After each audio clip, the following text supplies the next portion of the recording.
How I manipulated my family and almost destroyed everything before discovering the hidden truth.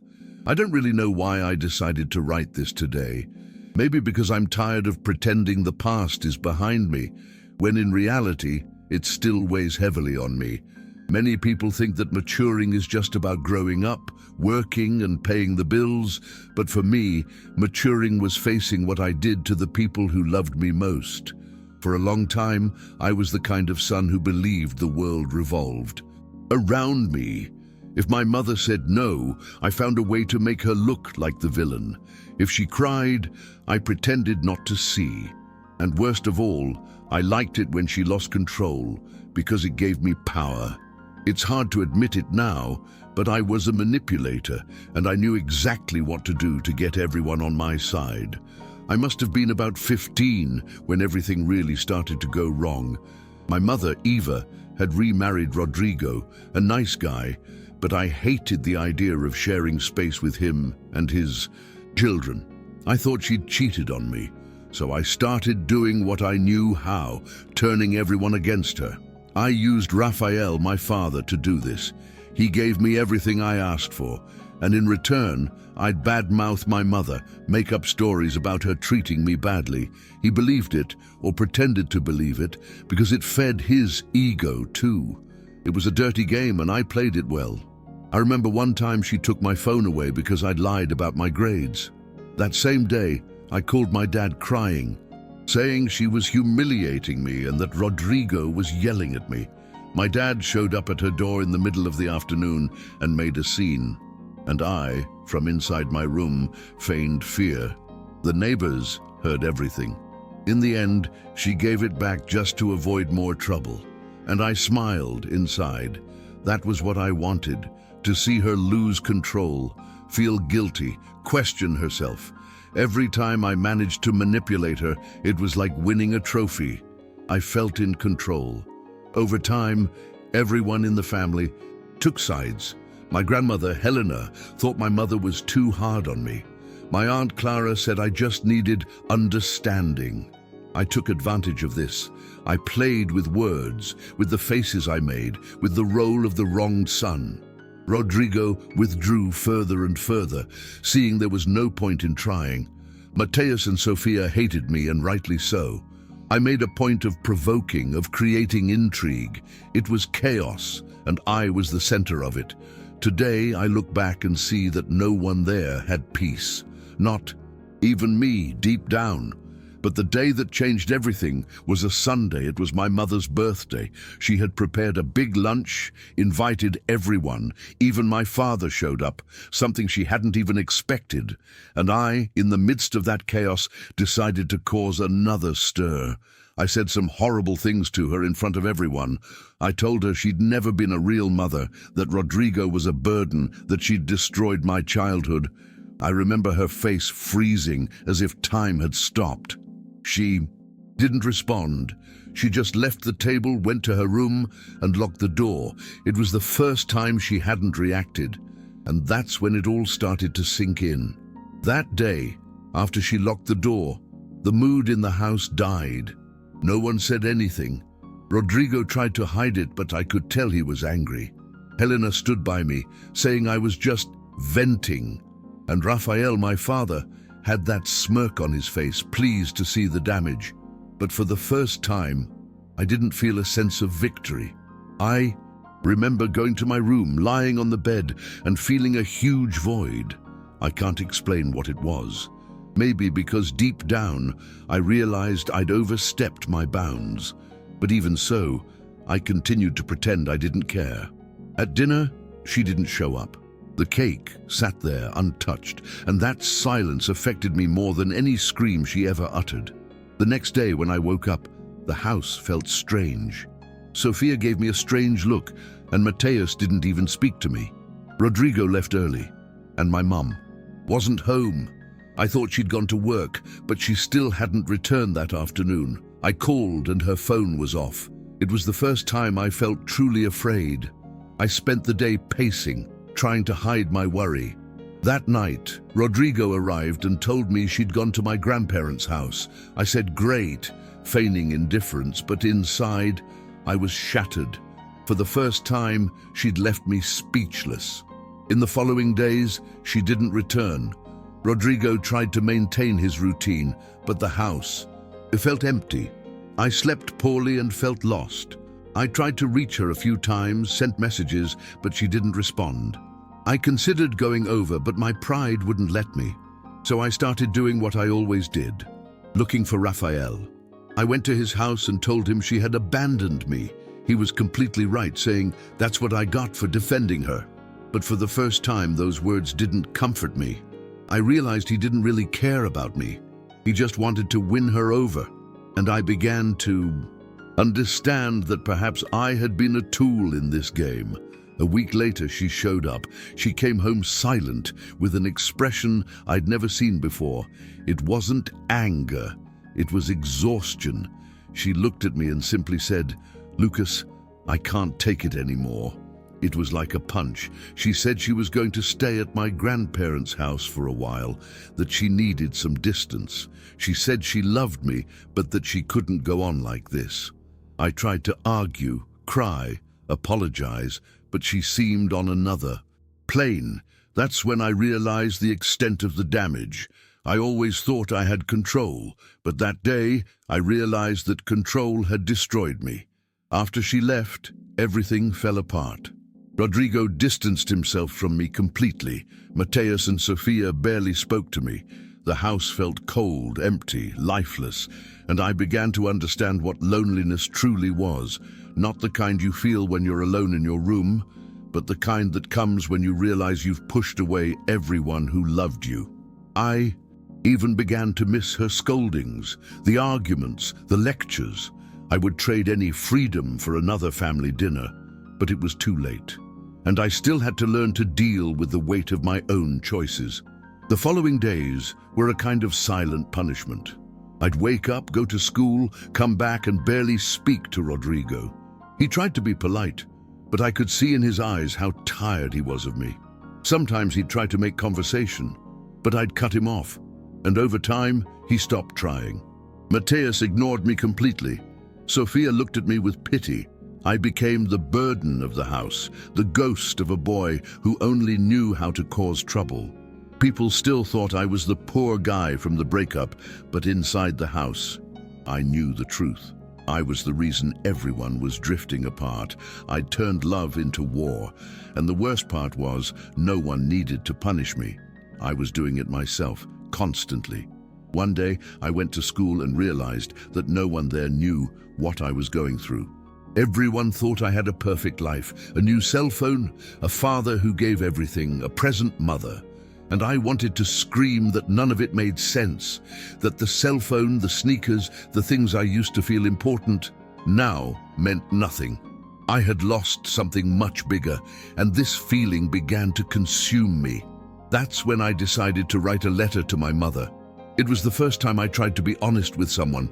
I wrote everything I never had the courage to say, that I lied, that I made up stories, that I used her to hurt others, that I regret every word I said to hurt her.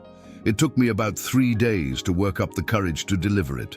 When I finally went to my grandparents' house, she greeted me at the door. She seemed surprised, but not hostile. I was trembling all over. I handed her the letter and said, "Just read it when I'm gone." She nodded, saying nothing. I left with my heart racing, thinking she might never speak to me again. But that night, she sent me a message, a short one. "Thank you, son. I read everything. I made a mistake too." I cried. I cried like a child. It was as if the weight I was carrying began to crack a little. It didn't disappear, but it cracked enough for me to breathe again. After that, things didn't go back to normal overnight. She still kept her distance, and I understood. I had no right to demand anything, so I slowly began to change. I stopped using Rafael as a shield. I started refusing his gifts. When he asked me if I needed anything, I said no, and that angered him. For the first time, I saw the same emptiness in his face that I once saw in mine. He tried to blame my mother, but I didn't play along. I just said, "I don't want this anymore, Dad. I don't want to be that guy." and he didn't respond. I think that day he also realized he'd lost me. It took months of trying to rebuild things. Rodrigo still kept his distance, but little by little, our relationship became less tense. Sophia invited me to play video games one day. Mateus helped me with a school project. Small gestures, but for me, huge ones. I began to understand that rebuilding trust isn't about apologizing once and expecting everything to go back to the way it was. It's about showing every day that you understand the damage you caused and are trying to be different. Not out of guilt, but because you finally understand the value of what you lost. The hardest part was winning my mother back. At first, any contact was tense. She was still hurt, and I couldn't blame her. I'd spent years manipulating, making up stories, using any excuse to feel in control. Every word out of my mouth could be seen as an attempt to deceive her again. So I decided to be completely transparent. I told her where I was, what I was doing, even the things I'd previously hidden to manipulate her. It wasn't easy. I often felt ridiculous, vulnerable, and I wanted to give up. But I could no longer live in the void I'd created. I needed to reclaim the mother I'd lost to myself. One of the first things I did was talk to Rodrigo alone. I needed to face the stepfather I'd avoided so much. He looked at me with a mixture of distrust and hope. I told him everything, that I was an idiot, that I'd been unfair, that I manipulated everyone and everything, and that I wanted to change. He remained silent, just watching me. I believe that at that moment, he understood that my apologies weren't just words. I meant what I said. And slowly, he began to treat me differently. No longer with cold distance, but with a kind of cautious respect. That gave me the strength to carry on. I also began to realize how my manipulations silently affected my siblings. Sophia, always on social media, blocked me several times. I understood. I had abused her trust with little things, with hurtful jokes. Mateus, competitive and direct, ignored me, and this hurt more than any scolding I had ever received. So I began trying to understand their feelings. I didn't demand affection. I didn't expect immediate forgiveness. I just wanted them to see that I was trying to be a better person. And little by little, they began to respond. Not in the way I expected, but it was a sign of hope. Raphael, my father, was another battle. He kept trying to use me against my mother, offering gifts, striking up conversations, trying to put me at the center of the conflict. At first, it was tempting, but I finally realized that accepting him would only lead me back to the same cycle. I said no repeatedly, firmly, without lengthy explanations. He was irritated, but I felt a freedom I'd never felt before. For the first time, I realized my choices were my own, and no longer tools for anyone's manipulation. This gave me the courage to deal with any future tension. The real turning point for me came one afternoon when I was alone with my mother. We sat on the couch, and I told her everything I felt, all the times I'd hurt her, everything I'd made up. She looked at me for a long time and simply said, "Lucas, I always knew you had a good heart. You just needed to find the right path."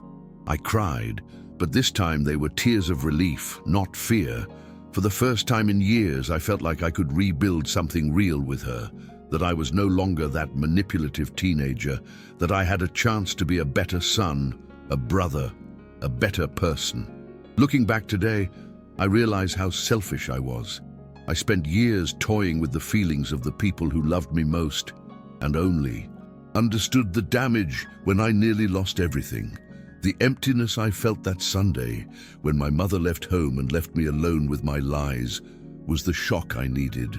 The pain woke me up. It made me realize I no longer wanted to be someone capable of hurting the person who gave me everything. I learned that freedom without responsibility is prison, that power without empathy is destruction, and that manipulating to feel important only breeds loneliness. The process of change wasn't quick. I fell. Many times. I lied again, tried to manipulate small situations, tried to avoid responsibility. But each time I realized I was slipping back into the same pattern, I remembered my mother's look that day, her silence when she left me alone, and I felt ashamed. It reminded me that I had messed up things I had no right to mess up. It was slow, but each day I chose to act differently, to be honest, to listen and understand. Gave me more confidence in who I could be. Today, I can relate to my brothers, without competition or manipulation. With Rodrigo, I can talk without fear, without pretense. And with my mother, we can laugh, talk, and even argue, but in a way that builds rather than destroys. It's not perfect, and there are still times when old memories haunt me. But now I can acknowledge my mistakes, take responsibility, and act differently. Every gesture, every honest word, has become a way to rebuild the trust I almost lost forever. I also learned that maturing doesn't mean forgetting the past. It means facing it, accepting that I made mistakes, feeling the pain I caused, and turning that into action. I can't erase what I did, but I can choose to act better every day. And this changed the way I see the world and myself. I still feel guilty sometimes. I still feel afraid of making the same mistake again. But this awareness helps me avoid repeating what nearly destroyed my family. It's a constant learning process, but it's worth every effort. If I could talk to 15-year-old Lucas, I'd say, "You're going to get screwed if you keep going like this, but there's a way out. It's hard, it hurts, and you'll feel alone. But it's possible to change, rebuild, and become someone who doesn't live to manipulate, but to truly love." Today, I know that being honest, owning up to mistakes, and striving to improve every day is what truly matters. I was able to turn things around, not because everything magically fell into place, but because I decided to face my mistakes head on. And that changed my life forever.